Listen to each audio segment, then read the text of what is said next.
ಕಳೆದೊಂದು ತಿಂಗಳ ಹಿಂದಷ್ಟೇ ಮಂಡೂರಿನ ಜನ ಕಸದ ಸಮಸ್ಯೆಯಿಂದ ಮುಕ್ತಿ ಪಡೆಯಲು ಹಗಲು ರಾತ್ರಿ ಪ್ರತಿಭಟನೆ ನಡೆಸಿದ್ದು ಎಲ್ಲರಿಗೂ ಗೊತ್ತೇ ಇದೆ. ಇದೀಗ ಮತ್ತೊಮ್ಮೆ ಮಂಡೂರಿನ ಜನ ಹೋರಾಟಕ್ಕೆ ಇಳಿಯುವ ಲಕ್ಷಣಗಳು ಗೋಚರಿಸ್ತಾ ಇವೆ.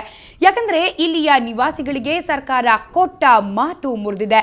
ಇಲ್ಲಿಯ ತ್ಯಾಜ್ಯದ ಮೇಲೆ ಪ್ರತಿದಿನ ಮಣ್ಣು ಹಾಕಬೇಕಿತ್ತು, ವಾಸನೆ ಬಾರದಂತೆ ಔಷಧಿ ಸಿಂಪಡಿಸಬೇಕಿತ್ತು. ಆದರೆ ಕಳೆದ 10 ದಿನಗಳಿಂದ ಈ ಕೆಲಸಗಳು ನಡೀತಾ ಇಲ್ಲ. ಯಾಕಂದ್ರೆ ಈ ಕೆಲಸ ಮಾಡುವ ಬಿಬಿಎಂಪಿ ಗುತ್ತಿಗೆ ಆಧಾರಿತ ಎಸ್ಟಿಆರ್ಆರ್ ಕಂಪನಿ ನೌಕರರಿಗೆ ಕಳೆದ 4 ತಿಂಗಳಿಂದ ಸಂಬಳ ನೀಡಿಲ್ಲ. ಹೀಗಾಗಿ ಅವರೆಲ್ಲ ತಮ್ಮ ಕೆಲಸ ನಿಲ್ಲಿಸಿಬಿಟ್ಟಿದ್ದಾರೆ. ಈಗಾಗಲೇ ಮಳೆ ಸಹ ಆರಂಭವಾಗಿದೆ. ಮತ್ತೆ ಮಂಡೂರು ಸುತ್ತಮುತ್ತ ಕಸದ ದುರ್ವಾಸನೆ ಆರಂಭವಾಗಿದೆ.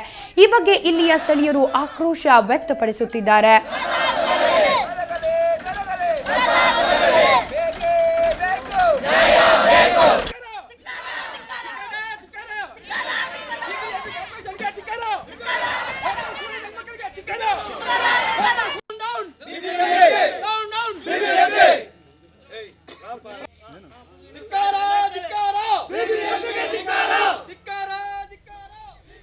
ಈ ಬಗ್ಗೆ ಮತ್ತಷ್ಟು ಮಾಹಿತಿ ಪಡೆಯೋಣ. ನಮ್ಮ ಪ್ರತಿನಿಧಿ ಪವನ್ ನೇರ ಸಂಪರ್ಕದಲ್ಲಿರ್ತಾರೆ. ಪವನ್, ಕಸದ ದುರ್ವಾಸನೆಯಿಂದ ಮಂಡೂರು ಜನರಿಗೆ ಮುಕ್ತಿ ಸಿಗುತ್ತೋ ಇಲ್ವೋ ಅನ್ನೋ ಅನುಮಾನ ವ್ಯಕ್ತವಾಗ್ತಿರೋದು. ಮತ್ತೊಮ್ಮೆ ಮಂಡೂರಿನಲ್ಲಿ ಸಮಸ್ಯೆ ಉಲ್ಬಣ ಆಗ್ತಿದೆ. ಏನಿದೆ ಈ ಬಗ್ಗೆ ಹೆಚ್ಚಿನ ಮಾಹಿತಿ? ಸ್ಮಿತಾ, ಬೆಂಗಳೂರಿನಲ್ಲಿ ಸುಮಾರು 6 ಕಸ ವಿಲೇವಾರಿ ಘಟಕಗಳಿದೆ. ಅದರಲ್ಲಿ ಮಂಡೂರು ಒಂದು ದೊಡ್ಡದಾದಂತಹ ಕಸ ವಿಲೇವಾರಿ ಘಟಕ. ಮಾವಳ್ಳಿಪುರಂ ಇತ್ತು, ಆ ಮಾವಳ್ಳಿಪುರಂ ಕ್ಲೋಸ್ ಆಗಿದೆ ಈಗಾಗಲೇ. ಇನ್ನು ಮಂಡೂರಿನಲ್ಲಿ ಏನು ಈ ಕಸ ವಿಲೇವಾರಿ ಮಾಡ್ತಿದ್ದಾರೆ, ಈ ಕಸ ವಿಲೇವಾರಿ ಮಾಡೋದಕ್ಕೆ ಬಿಬಿಎಂಪಿ ಕಡೆಯಿಂದ ಬಂದಂತಹ ಏನು ಟೆಂಡರ್ ಕರೆದಿದ್ರು, ಆ ಬಿಬಿಎಂಪಿ ಕಡೆಯಿಂದ ಹಣ ಬಿಡುಗಡೆ ಆಗಬೇಕಿತ್ತು. ಇದ್ಯಾವುದು ಆಗಲಿಲ್ಲ. ಮತ್ತೆ ಇಲ್ಲಿ ಕಸ ವಿಲೇವಾರಿ ಮಾಡೋದಕ್ಕೆ ಎಸ್ಟಿಆರ್ಆರ್ ಕಂಪನಿಗೆ ಒಂದು ಗುತ್ತಿಗೆ ಸಿಕ್ಕಿತ್ತು. ಆ ಗುತ್ತಿಗೆ ಸಿಕ್ಕಿದ್ದಂತಹ ಕಂಪನಿಗೂ ಸಹ ಹಣ ಬಿಡುಗಡೆ ಆಗದಿರೋಂಥದ್ದು. ಈ ಹಣ ಬಿಡುಗಡೆ ಆಗದಿರೋಂಥ ಕಾರಣ ಕಸ ವಿಲೇವಾರಿ ಮಾಡೋ ಜಾಗದಲ್ಲಿ ಕೆಲಸ ಕಾರ್ಯಗಳು ಸಂಪೂರ್ಣವಾಗಿ ನಿಂತಿದೆ. ಈ ಬಗ್ಗೆ ಮಾತಾಡೋಕ್ಕೆ ಎಸ್ಟಿಆರ್ಆರ್ ಕಂಪನಿಯಲ್ಲಿ ಕೆಲಸ ಮಾಡ್ತಿದ್ದಂತಹ ಅವ್ರನ್ನೇ ಇದ್ದಾರೆ, ಅವ್ರನ್ನೇ ಮಾತಾಡ್ತೀನಿ. ಸರ್, ನಿಮ್ಮ ಕಂಪನಿಯಲ್ಲಿ ಸುಮಾರು 14 ತಿಂಗಳಿಂದ ನಿಮಗೆ ಸಂಬಳ ಆಗಲಿಲ್ಲ ಅಂತ ಹೇಳ್ತಿದ್ದಾರೆ. ಏನು ಕಥೆಗಳು ಸರ್ ಇದ್ರ ಬಗ್ಗೆ? ಸರ್, ಇಲ್ಲಿ ಬರೀ ಕಸ ಮಾತ್ರ ಬರ್ತಾ ಇದೆ. ಇಲ್ಲಿ ಪ್ರೋಸೆಸ್ ಒಂದು ಏನು ನಡೀತಾ ಇಲ್ಲ, ಕಾಂಪೋಸ್ಟ್ ಏನು ಆಗ್ತಾ ಇಲ್ಲ, ಕೆಲಸ ನಡೀತಾ ಇಲ್ಲ. ಸುಮಾರು 4 ತಿಂಗಳಿಂದ ಇದು ಪ್ರೋಸೆಸ್ ಪ್ಲಾಂಟ್ ಎಲ್ಲ ನಿಂತೋಗಿದೆ. ಕಾಂಪೋಸ್ಟ್, ಗಾರ್ಬೇಜ್ ಸೆಗ್ರಿಗೇಷನ್ ಏನು ಮಾಡ್ತಾ ಇಲ್ಲ. ಬಿಬಿಎಂಪಿ ಅಧಿಕಾರಿಗಳು ದಿನನಿತ್ಯ ಬರ್ತಾರೆ, ಅವರು ಡಂಪ್ ಒಂದೇ ನೋಡ್ಕೊಂಡು ಹೋಗ್ತಾರೆ. ಇದು ಪ್ರೋಸೆಸ್ ಪ್ಲಾಂಟ್ ಆಗಲಿ ಸೆಗ್ರಿಗೇಷನ್ ಪ್ಲಾಂಟ್ ಆಗಲಿ ಬಂದು ನೋಡ್ತಾರೆ ಹೊತ್ತಾಗಿ ಅದ್ರ ಬಗ್ಗೆ ಏನು ಸುದ್ದಿ ತೆಗೆಯಲ್ಲ, ಅದ್ರ ಬಗ್ಗೆ ಮಾತಾಡೋದಿಲ್ಲ. ಕೇಳಿದ್ರೆ ನಾವು ನಡೆಸ್ತೀವಿ ಅಂತೇಳಿ ಕೇಳಿದ್ರು ಕೂಡ ನಮಗೆ ಫಂಡ್ಸ್ ಬೇಕು.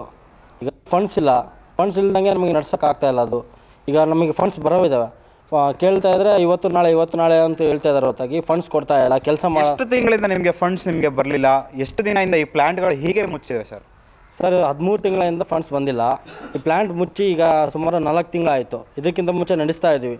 ನಮ್ಮ ಟೆಂಡರ್ ಅವರೆಲ್ಲ ಹಾಕಿ ಬಂಡವಾಳ ಹಾಕಿ ಸ್ವಂತಾಗಿ ಕೆಲಸ ಮಾಡಿಸ್ತಾಯಿದ್ರು.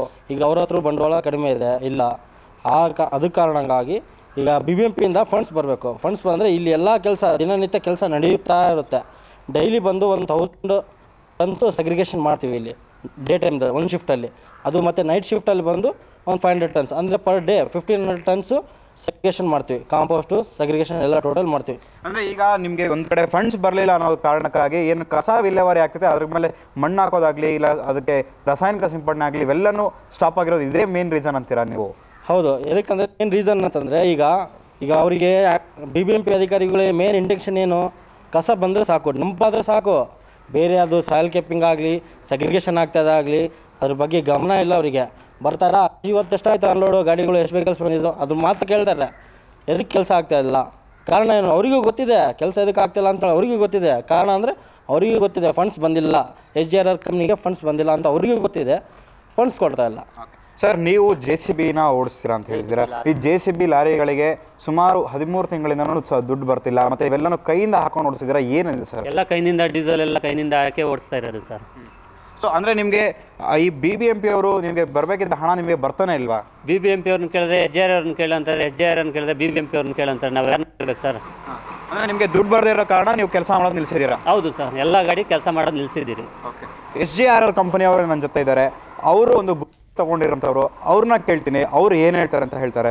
ಸರ್, ನೀವು SJR ಕಂಪನಿಯಿಂದ ನೀವು ಗುತ್ತಿಗೆ ಸಿಕ್ಕಿದೆ, ನೀವು ಕೆಲಸ ಕಾರ್ಯ ಮಾಡಬೇಕಿತ್ತು, ಯಾಕೆ ಮಾಡ್ತಿಲ್ಲ, ಏನಿದೆ ಇದ್ರ ಹಿಂದೆ ಅಂತ? Last 5 months bill pending sir. Last 5 months bill pending ఏమంటే కరెంట్ బిల్లు దట్స్ కరెంట్ వేయలేదు సార్ వాళ్ళు బెస్కామ్ కట్ చేస్తున్నారు కరెంట్ కట్ చేస్తున్నారు దానికోసం సెగ్రిగేషన్కు ఇది కరెంట్ లేదు ఎప్పుడైనా ఇది సెగ్రిగేషన్ కరెంట్ లేదు సార్ మనకి ఎట్లా చేయాలి చెప్పండి సార్ మీరే ಅಂದ್ರೆ SJRR ಕಂಪನಿ ಅವರು ಹೇಳೋದು ಏನಂದ್ರೆ 5 ತಿಂಗಳಿಂದ ಕರೆಂಟ್ ಬಿಲ್ BBMP ಅವರು ಕಟ್ಟಲಿಲ್ಲ ಈ ಕರೆಂಟ್ ಬಿಲ್ ಕಟ್ಟದೇ ಇರೋ ಕಾರಣ ಕರೆಂಟ್ ಸ್ಥಗಿತಗೊಳಿಸಿದ್ದಾರೆ ಇದರಿಂದ ಕಂಪನಿಯಿಂದ ಏನು ಸೆಗ್ರಿಗೇಷನ್ ಆಗಬೇಕಿತ್ತು ಈ ಸೆಗ್ರಿಗೇಷನ್ ಕಾರ್ಯ ನಡೀತಿಲ್ಲ ಅಂತ ಹೇಳ್ತಿದ್ದಾರೆ ಒಟ್ಟಿನಲ್ಲಿ ಕಳೆದ ತಿಂಗಳು ಏನು ಪ್ರತಿಭಟನೆ ಆಯಿತು ಈ ಪ್ರತಿಭಟನೆ ನಡೆಯೋ ಸಮಯದಲ್ಲಿ BBMP ಮತ್ತು ಸರ್ಕಾರ ಭರವಸೆಗಳನ್ನು ಕೊಟ್ಟಿತ್ತು ಆದರೆ ಈ ಭರವಸೆಗಳೆಲ್ಲನೂ ಹುಸಿಯಾಗಿದೆ ಅಂತಾನೆ ಹೇಳ್ಬೋದು ಸ್ಮಿತಾ ಧನ್ಯವಾದ ಪವನ್.